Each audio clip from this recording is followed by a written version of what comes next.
Hey everybody, welcome to the Renaissance Woodworker shop update for January 27th, 2017. Here's what's happened in my shop this week. I spent much of the last week just finishing up the finish on this bookcase from the Anarchist Design book.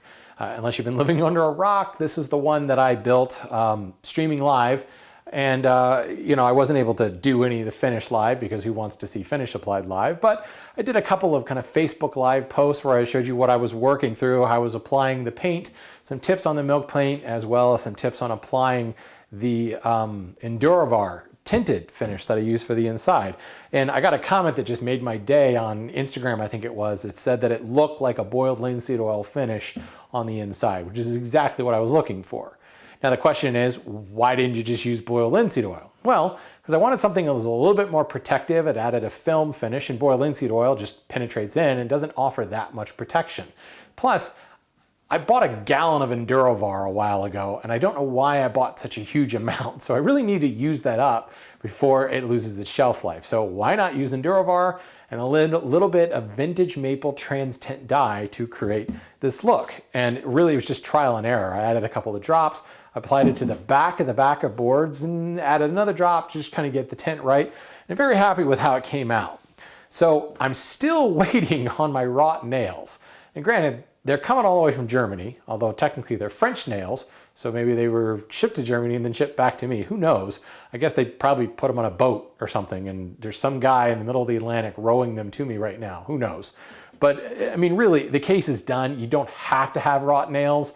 If you watched it live, I just used regular old cut nails, and it's as firm as can be. I've been picking it up and moving it around, and it's not going anywhere. The wrought nails are just going to be kind of a cool experiment. So certainly, when they show up, you guys will be the first to see as I install them. Now, speaking of the live build, I mentioned before that I was planning on making that more of a regular thing, a once-a-month thing where I'd be replacing this shop update with a live broadcast. Well, I'm going to do that next week, and I think probably the first week of every month I'll be doing this, specifically the first Thursday of every month. So at 9 p.m. Eastern next Thursday, that's February 2nd, I will fire up the cameras and go live on my YouTube channel.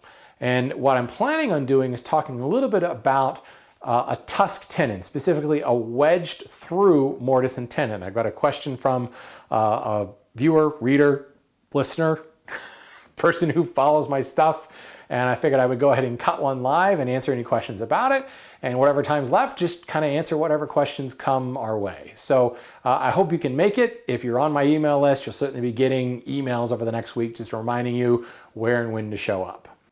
Now, I do want to do another live build at some point, and probably sometime in the spring or early summer, I'll do another one. And I already know what I'm going to do. It's specifically a small kind of keepsake box, but it's a box that I've used on a number of occasions that really helps. Put it this way, it's kind of a proving ground for hand tool skills. It uses a lot of different hand tool skills, but it's a small enough box that it's not terribly intimidating. So more news on that once I figure out exactly the timing, how that's going to work. But definitely I had so much fun with the live build that I want to do some more of them. So this week I want to talk to you a little bit more about this Dado saw or stair saw. I got a lot more experience working with it in the bookcase, and I admitted that I've kind of downplayed the effectiveness. And what it really comes down to is I kind of have my ways of cutting dados, and this was kind of a specialty item and I didn't really give it the time, but I've worked with it a lot more and I've come to actually like using it quite a bit more. Now, there's still some altering I want to do to the tooth geometry, but I wanted to talk a little bit about a setup technique. How I showed setting this up on the live session, I've gotten a lot more efficient with that, but I also got a comment on YouTube, and unfortunately it was one of those kind of anonymous accounts, so I can't thank anybody for that. So you know who you are, you left that comment, I appreciate it, but he brought up a point of how to reset the cut for the second cut. So I've already made a saw curve here, cut this across, and it's to the depth.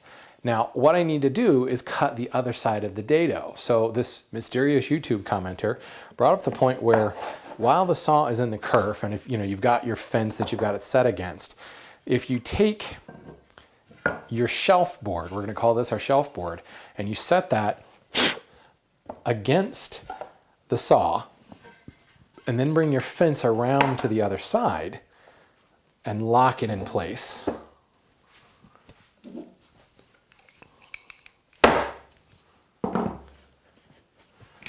And I'll lock the other side with just a quick clamp back here. I just want to make sure that I'm pressed up tight. And this is actually a good place where I wouldn't use a hold fast. I would use one of these Veritas ones that actually clamp, screw down, because when you whack the hold fast like that, you have a tendency to shift stuff. But ideally, with the fence now clamped into place and set away from the saw, the thickness of the shelf, my saw kerf should now be in the right place. And I say should be because I'm a little bit skeptical of this, because I'm not sure if this is taking into account the thickness of the saw kerf. So let's try this. This will be an experiment. Let's see what happens. And this is going to work better if I saw right-handed.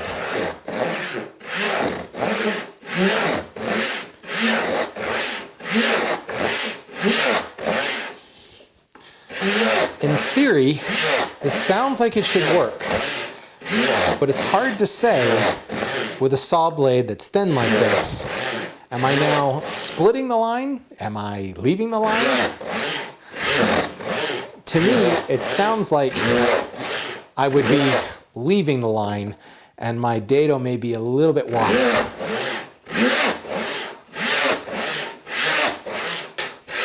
One of the things with a saw is if you don't take full strokes, you tend to get these little piles of sawdust that build up, and the blade will actually get stuck on those.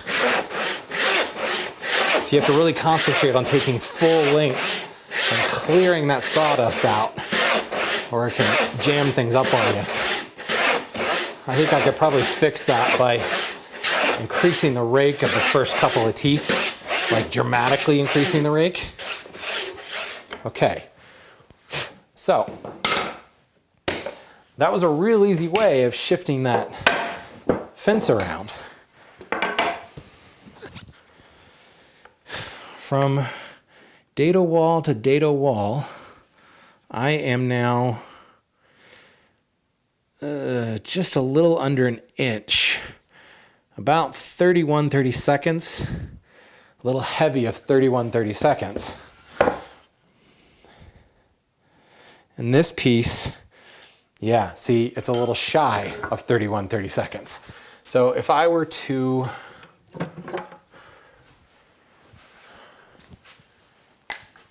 just quickly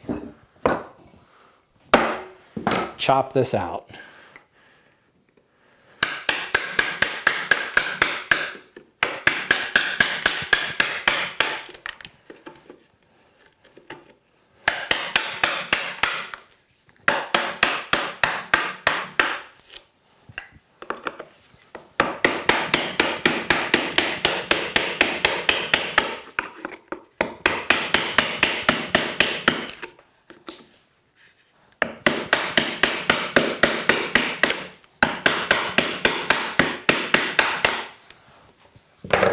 I wouldn't chop that aggressively right to the end like that, but it's just a test board. So this should end up being loose. Yeah, sure enough, it's a little loose. So Mr. Mysterious YouTube commenter who asked, why wouldn't you do this?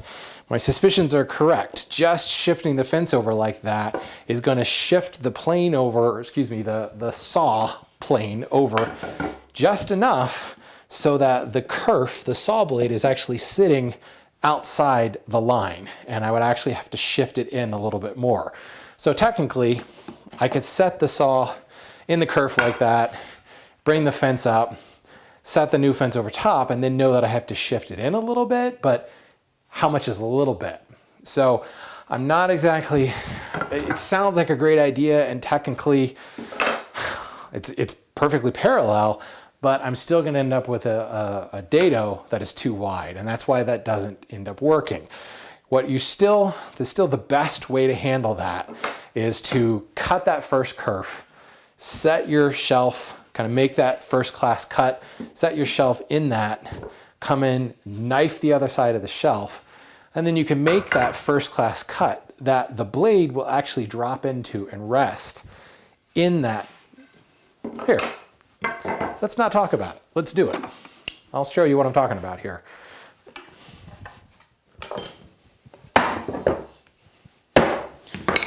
So it doesn't have to be perfectly square, so let's just grab a straight edge, draw a line, and then drop my knife on the floor. Always a good idea. So I'll create this first class saw cut.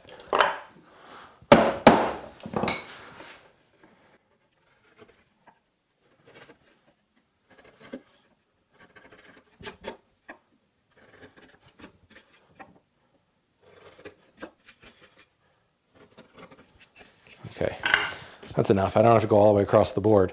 But you can see now the saw will actually drop into that first class cut. Now I can bring my fence over. I'm just dropping everything today, aren't I?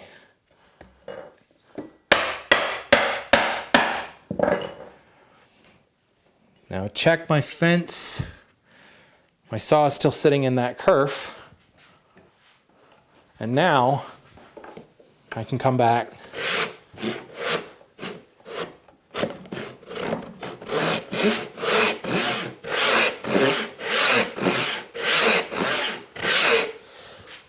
and I can start that cut. So you can see the idea of using the shelf part as my spacer to set that distance of the saw, that's nice. It's a nice thought, but you're gonna end up slightly wide. But you can still use the saw itself to set that. You don't have to have it. What I was trying to do is I was bringing the plane down here and I was setting the fence from there and then coming back and setting it from there. All you have to do is mark that line straight off of your shelf, get that first class saw cut in there just so you've got enough for it to register, and you trust that the blade, the plane blade, saw blade rather, is straight. So just pushing the fence up against it and locking it in place will give you all the registration you need to make that cut. So it actually ends up being a heck of a lot faster than what I was trying to do it before. But it was worth that experiment just to make sure that I wasn't missing something that could be really, really quick. Because if that did work and if it was narrow enough, man, that would be awesome. But unfortunately, there's the whole amount of wood that's removed with the saw kerf. So that is not an effective technique, but you can see it's not that hard. I made it way too difficult to set the fence for that second cut before. I'll see you next time, folks. Thanks for coming by.